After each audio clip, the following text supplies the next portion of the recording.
How to become more flexible in your conversations. Hello and welcome to Communication Psychology. My name is Gerhard. I'm a psychologist from Hamburg, Germany, specialized in communication psychology in international, intercultural and multilanguage context. Why is flexibility a goal for you as a conversation partner? Well, the problem, which is surprising for many, is that we are all different. Everybody has a different background, experience, interests, and to be a good conversation partner, we need to be able to fit with different people. Now, when I mean fit, I don't mean that you should betray your own values, convictions, and tell everybody what he or she supposedly wants to hear from you. But at least you should be able to understand a variety of different people. And many of you may have observed this in your work life, if you work in a big company, that often it's difficult for people from different departments to understand each other. If you're in the IT department and you communicate with people from human resources or from marketing, you have people from different departments in one room, they often express themselves quite differently. They have different points of view. And there are studies showing that often superiors have difficulties in understanding their employees. Sometimes it takes a communication training for superiors to really understand what their employees want from them. And this is in one region, in the same country, in the same company.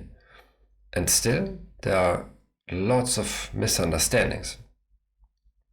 The more if you operate internationally.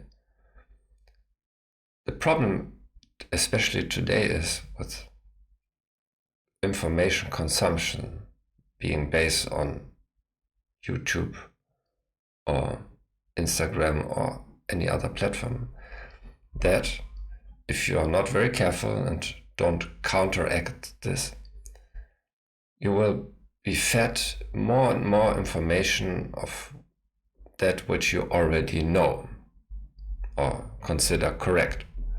So YouTube and any other platform figures out what you like to watch and gives you more of that.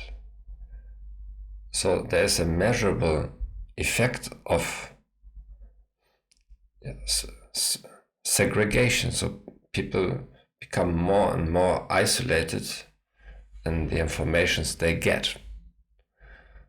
And if you have more and more online conversations and less real life encounters with unpredictable people in the corridors of your company, for example, then you are becoming less and less exposed to different points of view.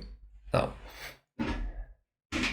what you could do or should do is that you make it a systematic habit of yourself to expose yourself to a variety of people, opinions, backgrounds. For example, you can do this first regionally. Now, if you are from an English-speaking country, can make it a habit first of systematically consume news or features, films, or anything from different countries. So if you are based in the UK, you could make it a habit of watching New Zealand, Australian, Irish, Jamaican, Guyanan news on a systematic basis. Or even in the UK, and to read and watch news and television, radio from all parts of the country. So you become exposed to what people in Wales and Scotland and Northern Ireland think. Then you do the same across professions. So say you're a marketing expert, probably you will consume a lot of content about marketing professionally, but you can also make it a systematic habit of listening every day to a podcast from a different industry, from a different profession, from accounting, IT, engineering.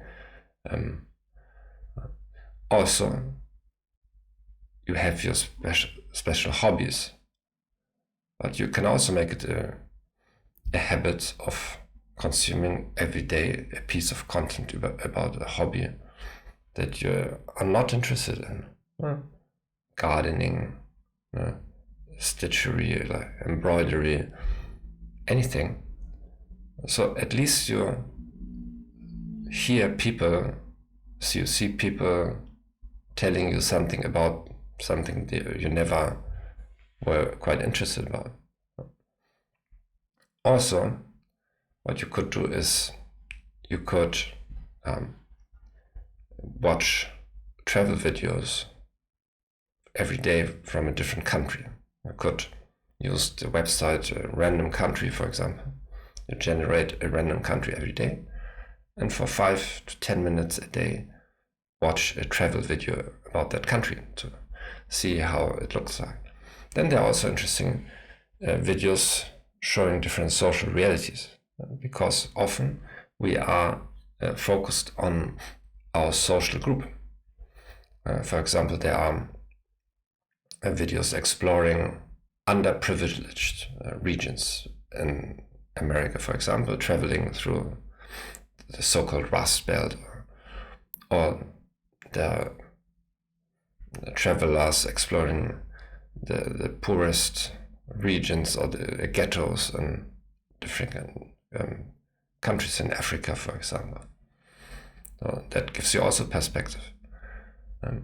Of course, you could do the opposite and watch materials about how the super rich live. So you get exposed to different types of the money spectrum. Also, what you could do is watch trash TV, or like trash talk shows. Sometimes, if not always, they are fake, but at least they operate with stereotypes about how people in such situations typically behave.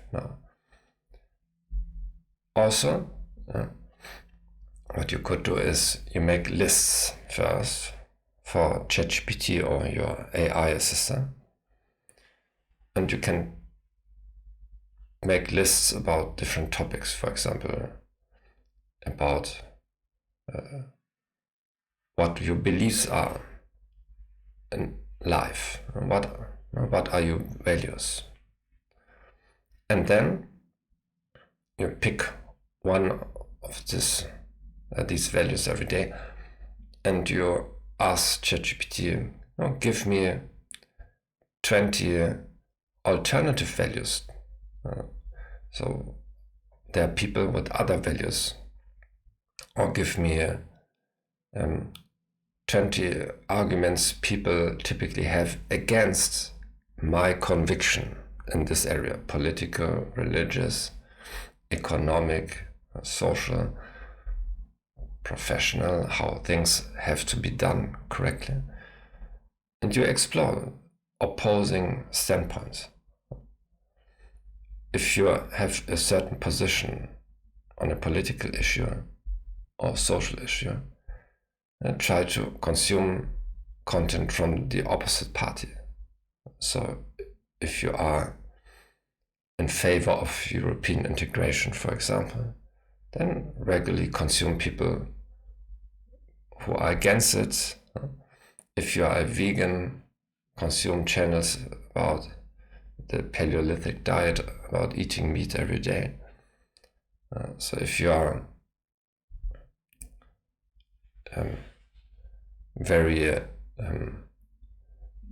modern or progressive, like consume videos about people from Amish communities or highly religious regions. Why?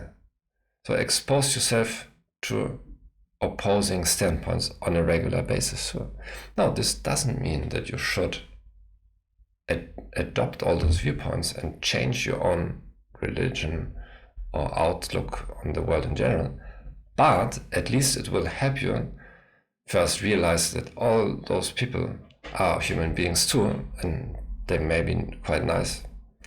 So you feel you may lose a bit stereotypes. The more you get exposed to people with different standpoints, the more accepting of the people you may become, not necessarily of their positions. That's not the issue. And you will better understand where they come from, their reasoning, so you can, at a certain level, show understanding and empathy with them, once again, without accepting their viewpoints. But at least you can show that you try to understand them better. And this will go a long way in your conversation. I hope this was useful. Please contact me if you want that I give a free presentation on communication psychology in your team, company, organization, and even church. See you, and I wish you much success.